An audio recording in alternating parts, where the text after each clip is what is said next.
ലോകത്ത് എത്രയൊക്കെ ബ്രാൻഡ് ഉണ്ടായിട്ടും എന്തുകൊണ്ടായിരിക്കും ആപ്പിൾ മാത്രം ലോകത്തിലെ ഒന്നാം നമ്പർ ബ്രാൻഡായി നിൽക്കുന്നത്? അതും ആ പ്രോഡക്റ്റിനൊക്കെ എന്ത് വിലയാണെന്ന് നിങ്ങളെപ്പോഴും ചിന്തിച്ചിട്ടുണ്ടാവില്ലേ?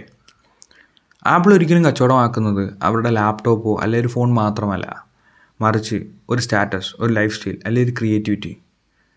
ആൻഡ് അവരുടെ എല്ലാ പ്രോഡക്റ്റുകളും ഡിസൈൻ ചെയ്തിരിക്കുന്ന പോലും പ്രീമിയവും സിമ്പിളും എലഗൻ്റ് ആയിട്ടുള്ള വളരെ നല്ല ഡിസൈനിലാണ്. എന്ന് വെച്ചാൽ ആ പ്രോഡക്റ്റ് ഒരാൾ വാങ്ങിച്ചു കഴിഞ്ഞാൽ അയാൾക്കൊരു ലക്ഷറിയസ് ഫീല് ആ പ്രോഡക്റ്റ് വാങ്ങിക്കുമ്പോൾ കിട്ടും. ആൻഡ് ആപ്പിൾ ഒരിക്കലും ഒരു ആപ്പിൾ എന്ന ഡിവൈസ് മാത്രമല്ല വിൽക്കുന്നത്, മറിച്ച് ഒരു എക്കോസിസ്റ്റം തന്നെയാണ്. മാക്, ഐഫോൺ, വാച്ചസ്, എയർപോഡ്സ്, അങ്ങനെ അവരുമായിട്ട് ബന്ധപ്പെട്ട എല്ലാ പ്രോഡക്റ്റുകളും. ദാറ്റ് മീൻസ് അവരൊരിക്കലും മാർക്കറ്റ് ചെയ്യുന്നത് ആ പ്രോഡക്റ്റിൻ്റെ ഫീച്ചേഴ്സ് മാത്രമല്ല, മറിച്ച് ആ പ്രോഡക്റ്റ് ഉപയോഗിക്കുമ്പോൾ അത് ഉപയോഗിക്കുന്ന ആൾക്ക് എന്ത് ഫീലായിരിക്കും കിട്ടാൻ പോകുന്നത്. ആൻഡ് ഒരിക്കലും ആപ്പിൾ ഒരു ടെക്നോളജി മാത്രമല്ല, മറിച്ച് അതൊരു കൾച്ചർ കൂടിയാണ്. നിങ്ങളേതാണ് പ്രിഫർ ചെയ്യുന്നത്, ആപ്പിളോ ആൻഡ്രോയിഡോ? കമൻറ്റ് ചെയ്യാൻ മറക്കണ്ട. ബൈ.